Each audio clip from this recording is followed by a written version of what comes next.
नमस्कार प्रिय दर्शकों, मैं प्रियंका आप सभी लोगों का स्वागत अभिनंदन करती हूँ। कैसे हैं आप लोग दर्शकों? आज हम बात कर रहे हैं राहु के महापरिवर्तन के बारे में। कैसा रहेगा राहु का परिवर्तन वृषभ राशि के जातकों के लिए, क्या क्या शुभ अशुभ प्रभाव पड़ने वाले हैं। वृषभ राशि शुक्र प्रधान राशि है आपकी, और वृषभ राशि वालों के जीवन में क्या परिवर्तन आने वाला है, क्योंकि शुक्र दैत्य के गुरु हैं। दैत्यों के गुरु शुक्राचार्य शुक्र कहलाते हैं। राहु जो भी यहाँ पर परिवर्तन देंगे वो आपके लिए बहुत ही बेहतरीन रहने वाला है। अब तक आपकी राशि से एकादश स्थान में देवगुरु बृहस्पति के घर में राहु संचार कर रहे थे, और आपकी राशि शुक्र प्रधान राशि है। देवगुरु बृहस्पति जो कि देवतुल्य है, वहीं पर शुक्र जो है तो दैत्य गुरु शुक्राचार्य हैं। अब यहाँ पर आपके राशि से एकादश स्थान में लाभ स्थान में थे। आमतौर पर लाभ स्थान में राहु बहुत बढ़िया फल देते हैं, परंतु वो देवगुरु बृहस्पति के घर में थे, इसलिए वहां पर जो भी काम करना चाह रहे थे वो काम हो नहीं रहा था। यानी बहुत ज्यादा स्ट्रगल, बनते हुए काम बिगड़ना, ये सारी चीजें आपकी लाइफ में बनी हुई थी, क्योंकि देवगुरु बृहस्पति हमेशा सीधी चाल चलते हैं और राहु जो है तो शॉर्टकट्स ढूंढते हैं। किसी भी काम को करने के लिए शॉर्टकट ढूंढेंगे, नई तरकीब, योजना, प्लानिंग, ये सारी चीजें बनाते हैं। तो ऐसे में होता क्या है कि वहां पर काम सही से बन नहीं पा रहा था, बनता बनता काम बिगड़ जा रहा था। प्लानिंग तो आप बहुत कुछ कर रहे थे, परंतु वो प्लानिंग आपकी सक्सेसफुल हो नहीं रही थी। अब राहु महाराज आने वाले हैं कुंभ राशि में, यानी आपके राशि से दसम स्थान करियर हाउस में आने वाले हैं। करियर हाउस में राहु का फल जो है तो बहुत अच्छा होता है। वैसे भी शनिवत राहु कुजवत केतु, शनि की तरह ही राहु का फल होता है, यथा शनि तथा राहु। तो जैसे वो स्वयं है वैसे ही ग्रह के घर में आ रहे हैं। तो समझिए कि जैसे कि आप किसी ऐसे व्यक्ति के घर में जाते हैं जो आपसे बहुत हाई स्टेटस का, हाई लेवल का पर्सन है, तो वहां पर आपका कंफर्ट जोन जो है तो बिगड़ जाएगा। आप सोच ही नहीं पाएंगे कि क्या करें, कैसे करें, क्या पसंद आएगा, क्या नहीं पसंद आएगा। तो आपका बनता हुआ काम जो है तो वहां पर बिगड़ जाएगा। लेकिन जब आप अपने ही लेवल के पर्सन के या अपने मित्र के घर में जाएंगे तो वहां पर आप बहुत ज्यादा कंफर्ट जोन में रहेंगे। तो आप बहुत सारी चीजें फटाफट प्लान भी कर लेंगे और फटाफट अप्लाई भी कर लेंगे, राइट ना। तो अब क्योंकि शनि के घर में राहु पधार रहे हैं, तो यहाँ पर आपको बहुत ज्यादा बेनिफिट्स होने वाले हैं। करियर में बड़े बदलाव लाने वाले हैं राहु महाराज, बहुत सारे चेंजेस आने वाले हैं। करियर में आप जो भी करना चाह रहे थे, जॉब चेंज करना चाह रहे थे, अच्छी जॉब मिलेगी, करियर में सेटलमेंट होगा, आपकी एक्सपेक्टेशन से ज्यादा अब आपको बेनिफिट्स होने वाले हैं। लंबी यात्राओं के भी योग बनेंगे, देश विदेश की यात्राएं इस समय पर हो सकती हैं। इसी के साथ साथ जो है तो धन संबंधी कुछ आपके जो कार्य थे वो कार्य पूरे होंगे, परंतु धन व्यय भी अभी अधिक मात्रा में होने वाला है। घर परिवार की सुख सुविधाओं से संबंधित जो भी चीजें हैं इनमें कुछ बढ़ोतरी करने का आप प्रयास करेंगे, और इसी के साथ साथ आपके जो है तो शत्रु वर्ग भी समाप्त होंगे। राहु ने जिद पकड़ी थी कि वो हमेशा वक्र गति में ही संचार करेंगे। अन्य सभी ग्रह जो है तो वक्री मार्गी होते रहते हैं, परंतु राहु की एक ऐसी जिद है कि वो हमेशा वक्र गति में ही संचार करते हैं। बहुत ही हठी ग्रह है राहु, क्योंकि राहु ने जो ठान लिया वो ठान लिया, जो उनको चाहिए वो एनी हाउ चाहिए, वो करके ही मानते हैं, इतने जिद्दी है।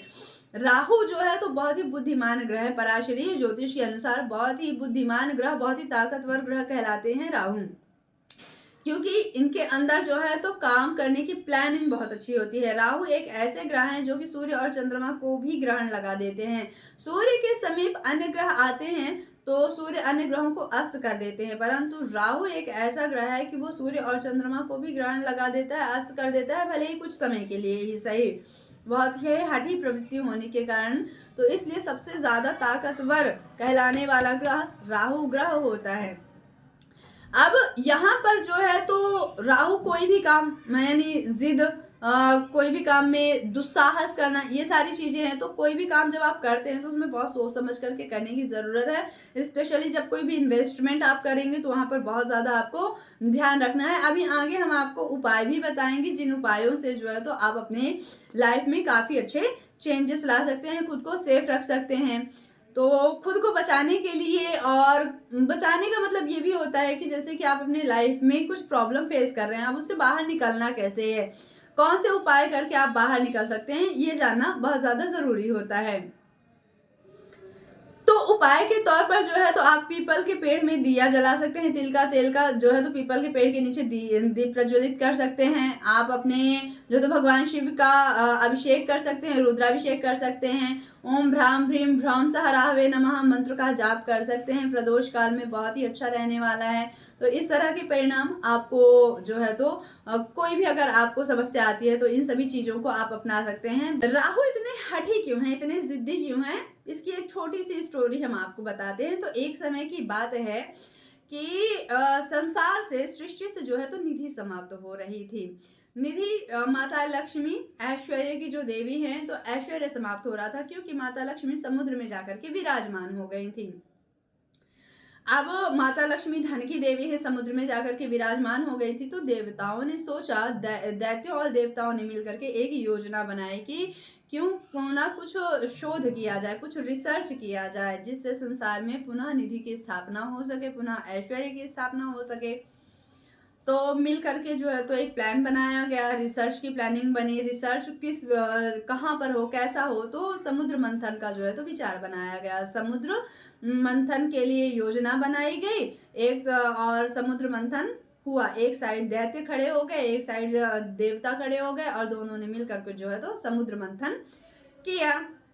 समुद्र मंथन करते हुए जो है तो 14 रत्न उत्पन्न हुए। 14 रत्न निकले। वहां से अस्त्र शस्त्र, जीव जंतु, हलाहल, विष, ऐरावत, हाथी, महालक्ष्मी, माता महालक्ष्मी भी निकली।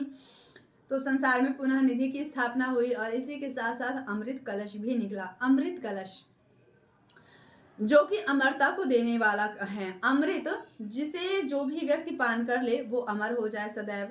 तो अब ये अमृत कलश किसे मिले? यदि दैत्यों को मिलता है तो सृष्टि में हाहाकार मच जाएगा, क्योंकि वो तो दैत्य हैं। दैत्य प्रवृत्ति कैसी होती है आपको पता ही होगा। ठीक उसी तरह जैसे कि हमारे देश की जो बड़ी मिसाइलें हैं, सपोज दैट वो किसी टेररिस्ट के हाथ लग गई तो सृष्टि का क्या होगा, इस देश का क्या होगा? वो डरा धमका करके जो भी आतंकवादी होंगे वो इस जो है तो अपना वर्चस्व स्थापित कर लेंगे, है ना।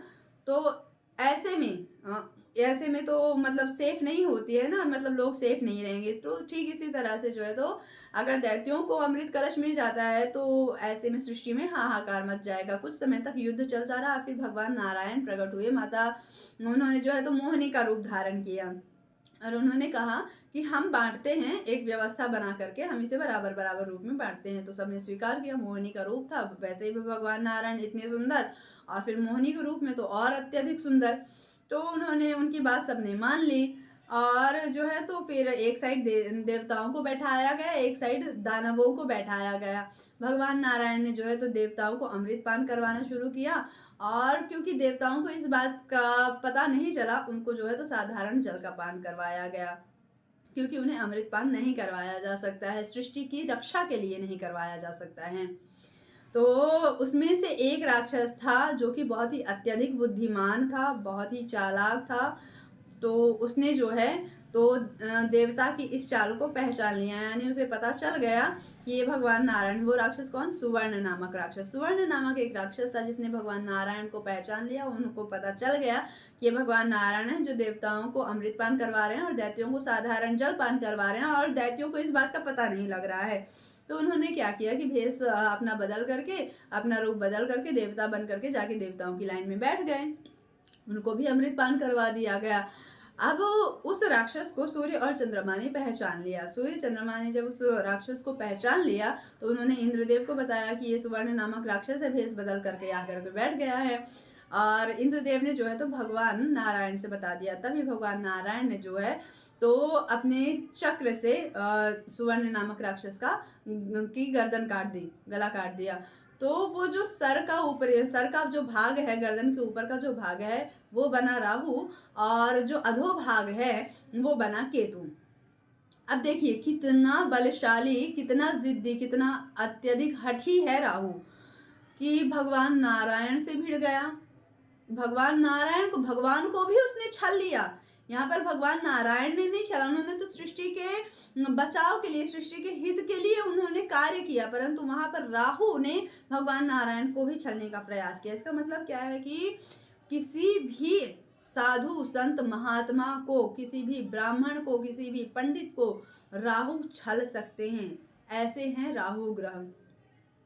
तो अब इनके जिद से बचने के लिए क्या किया जाए? राहु ऐसे ग्रह हैं, इतने बलशाली ग्रह हैं कि सूर्य के समीप अन्य ग्रह जब आते हैं तो सूर्य सभी ग्रहों को अस्त कर देते हैं, परंतु राहु जो है तो सूर्य और चंद्रमा को भी ग्रहण लगा देते हैं, अस्त कर देते हैं, भले ही थोड़ी देर के लिए सही। इतने हठी प्रवृत्ति के हैं राहु। अब इनसे बचने के लिए कुछ उपाय भी होते हैं। तो सबसे पहले आपको उपाय में जो है तो हर दिन हर ग्रहों का दिन होता है। जैसे कि सूर्य का दिन होता है रविवार, सोमवार चंद्रमा का, मंगलवार मंगल का, बुधवार बुध का, गुरुवार बृहस्पति का, शुक्रवार शुक्रवार और शनि का शनिवार। उसी तरह से राहु का भी जो है तो एक समय होता है, वो समय है प्रदोष काल। प्रदोष काल यानी सूर्यास्त के बाद का जो समय होता है और रात्रि होने से पहले, अंधेरा होने से पहले का जो समय होता है 45-50 मिनट का, वो कहलाता है प्रदोष काल। प्रदोष काल एक ऐसा समय है जो हर नकारात्मकता से रहित होता है, वो समय होता है प्रदोष काल। तो ये समय भगवान भोलेनाथ का भी समय माना जाता है। भगवान भोलेनाथ की भी इस समय पर पूजा करना, हर दोष से रहित रहने वाला काल जो है तो यही काल प्रदोष काल माना जाता है। इस समय में भगवान भोलेनाथ की पूजा अर्चना अभिषेक करना बहुत ज़्यादा लाभप्रद होता है। तो यहाँ पर कनेक्शन निकल करके आता है कहाँ से? भगवान भोलेनाथ से।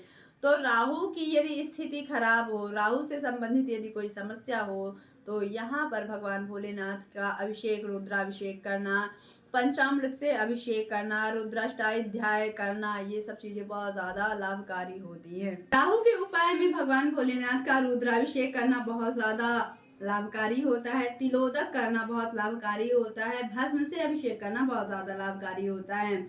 यदि राहु का नेगेटिव इफेक्ट कम ना हो रहा हो, परेशानी बढ़ती चली जा रही हो, तो ऐसे में माता दुर्गा की आराधना करना भी बहुत ज्यादा लाभकारी होता है। माता दुर्गा की आराधना करने से भी राहु के नेगेटिव इफेक्ट कम होते हैं। राहु का यंत्र चांदी के पत्रे पर लगवा करके अपने घर के दरवाजे पर भी लगवा सकते हैं, लेकिन सिर्फ चित्र नहीं लगाना है। इसको सिद्ध करके मंत्र जाप करके जो है तो राहु का मंत्र जाप करवा करके, इसे सिद्ध करवा करके यदि आप अपने इसे मेन डोर में लगाते हैं तो इसका बहुत अच्छा इफेक्ट होता है। राहु के नकारात्मक प्रभावों से छुटकारा मिलता है। राहु के लिए आप तांबे के लोटे में जल भर करके रात में अपने सिरहाने पर रख करके और सुबह उठ करके किसी कटीले वृक्ष में जो है तो आप इसे डाल देते हैं, तो ऐसे में भी राहु की नकारात्मकता से छुटकारा मिलता है। किसी देव स्थल में जा करके वट वृक्ष लगाना, घर के नेतृत्व कोण से जाते हुए किसी देव स्थान में जाकर के खुले मैदान में वृक्षारोपण करना, वट वृक्ष का वृक्षारोपण करना बहुत ज्यादा लाभकारी होता है। अब इसी के साथ साथ जो है तो कुछ उपाय के साथ कुछ और महत्वपूर्ण चीजें हैं जो कि विशेष लाभकारी होती हैं। तो कलयुग में विशेष महत्व, विशेष लाभ बताया जाता है मंत्र जाप का, औषधि विज्ञान का और दान का। लेकिन हर चीज का एक नियम होता है। दान किसी को इंतजार करवा करके नहीं देना चाहिए, दान किसी को क्रोधित होकर के नहीं देना चाहिए, और दान जो है तो किसी का अपमान करके नहीं देना चाहिए। तीनों अवस्था में दान फलीभूत नहीं होता है। तो दान करने की अपनी प्रक्रिया है, इंतजार भी नहीं करवाना चाहिए, अपमान भी नहीं करना चाहिए, और साथ में जो है तो उसका अपमान, किसी का भी अपमान, इन तीनों चीजों को जो है तो फॉलो करते हुए, जैसे ही पूजा की भी अपनी विधि है, स्नान करके शुद्ध अवस्था में, पवित्र अवस्था में जो है तो दीप प्रज्वलित करके, मंत्र जाप करके, यदि विशेष अनुष्ठान कर रहे हैं तो संकल्प ले करके विधि पूर्वक, नियम पूर्वक जो है तो पंचोपचार विधि से पूजा करके फिर आप कोई भी मंत्र जाप करते हैं तो इसका अपना लाभ होता है। औषधि विज्ञान, जो हमारी सृष्टि से चीजें उत्पन्न हुई हैं, तो आप जैसे कि कोई भी वृक्षारोपण ही कर रहे हैं तो उसके सिर्फ वृक्षारोपण लगा देना पर्याप्त नहीं होता है, उसको आप सींचें, उसको बड़ा करें, तब जाकर के आपको उसका फल मिलता है। क्योंकि अगर सिर्फ ऐसे ही लगा करके वृक्षारोपण करके आ गए तो वो तो कुछ दिन में सूख जाएगा, उसकी देखभाल नहीं होगी। तो इन चीजों का अपना विशेष महत्व है। लेकिन ये तीन चीजें जो है तो बहुत ज्यादा लाभकारी होती हैं, इमीडिएट रिजल्ट देती हैं। इसके अलावा भी जो चीजें हैं तो उसमें खास तौर पर जो है तो अपने अपने पसंद की बात होती है, वो चीजें भी बहुत ज्यादा लाभकारी होती हैं। तो अगर मन में बहुत ज्यादा जिद आ रही है तो ऐसे में आप समझिए कि आपके ऊपर राहु का नेगेटिव इफेक्ट हो रहा है, तो ऐसे में 8 रत्ती का गोमेद धारण करना बहुत ज्यादा लाभकारी होता है। परंतु वो रत्न बिल्कुल शुद्ध रूप से हो तो ही, शुद्ध रूप से रत्न धारण करना ही बहुत अच्छा माना जाता है। राहु की दशा चल रही हो तो घर में बिल्लियों के रोने की आवाज बहुत ज्यादा आती है, लड़ने की, भिड़ने की, बिल्लियों की, बिल्लियों का आना जाना बहुत ज़्यादा हो जाता है, ये नकारात्मकता की निशानी है। ऐसी अवस्था में तामसिक आहार लेना भी बहुत ज़्यादा नुकसानदायक होता है, तामसिक आहार नहीं लेना चाहिए। ऐसे में जब आप तामसिक आहार का त्याग करते हैं तो राहु के नेगेटिव इफेक्टों से आप बचते हैं। मूली का दान करना राहु के लिए बहुत ही अच्छा उपाय माना जाता है। कोयला लेकर के शाम के समय में चलते पानी में प्रवाहित करना भी राहु का बहुत ही बढ़िया उपाय माना जाता है। अपने घर में शाम के समय में हवन कर सकते हैं आप। हवन करके जो है तो धूम्र उत्पन्न करें।